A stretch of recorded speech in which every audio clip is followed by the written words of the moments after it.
मुंबई में शनिवार को जो हुआ, आज से करीब 30 साल पहले वो आम बात थी।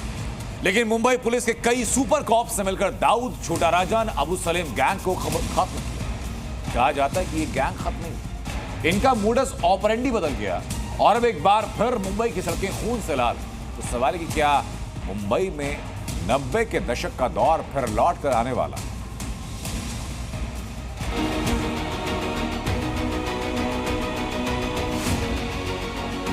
मुंबई 7 टापुओं से बना एक ऐसा शहर जो केवल शहर नहीं, जिंदगी, जिसकी एक नहीं कई पहचान है। आसमान से देखें तो कहीं गगनचुंबी इमारतें, तो कहीं उसी के पास बसाई गई झुग्गी, और इतिहास के साथ साथ आधुनिकता के सबसे बेजोड़ संगम का सबसे बड़ा गवाह है ये दरी, जिसने यहां की शोहरत और चमक का कद बढ़ते देखा है और 90 के दौर में यहां की फिजाओं में गूंजती गोलियों की आवाज भी सुनी।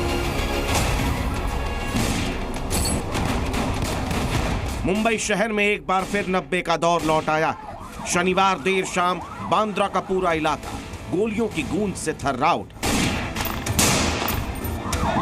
फिजाओं में बारूद की गंध सन गई। सलमान खान के दोस्त और राजनेता बाबा सिद्दीकी की हत्या होती है। तरीका वही जो 90 के दौर में हुआ करता था, लेकिन इस बार पिस्तौल और शूटर दशकों पुराने दाऊद गैंग के नहीं, बल्कि कुछ साल पहले सुर्खियों में आए बिश्नोई गैंग के थे।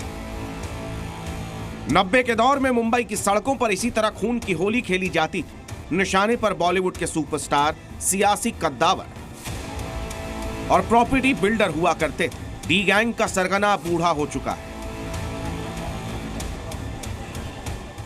और बाबा सिद्दीकी की हत्या के साथ साथ माया नगरी में दस्तक दी है। जरायम की लिस्ट में सबसे ऊपर बैठे लॉरेंस बिश्नोई ने।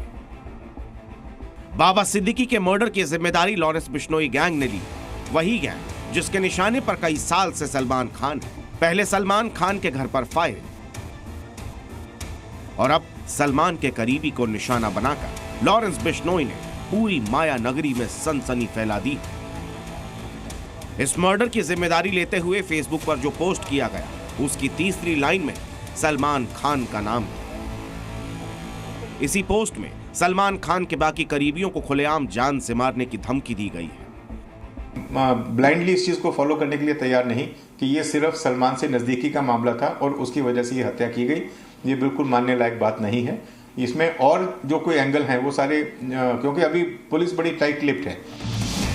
बाबा सिद्दीकी और सलमान खान की दोस्ती किसी से छिपी नहीं थी और शायद यही वजह है कि लॉरेंस बिश्नोई ने बाबा सिद्दीकी को अपने टारगेट पर लिया और कई साल से शांत मुंबई की सड़क पर एक बार फिर वो सब हुआ जो 90 के दशक में बेहद आम था।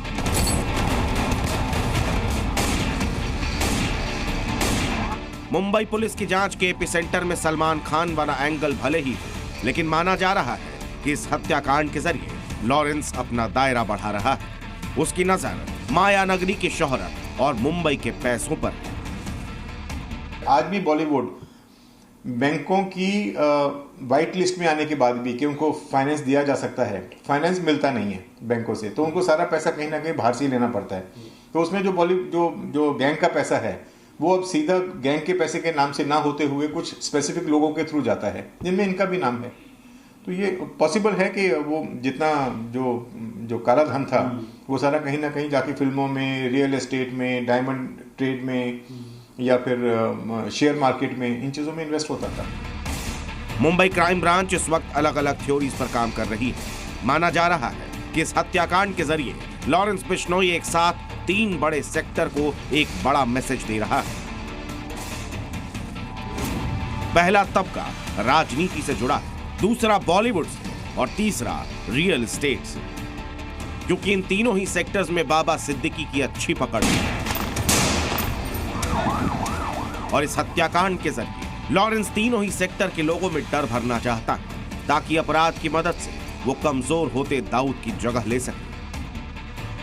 बहरहाल इस पूरे हत्याकांड की कई एंगल से जांच जारी है, लेकिन इस बात में कोई दो राय नहीं कि बाबा सिद्दीकी हत्याकांड के बाद मुंबई पर खौफ का वही बादल मंडराने लगा है जैसा आज से 3 दशक पहले हुआ करता था। ब्यूरो रिपोर्ट, जी मीडिया।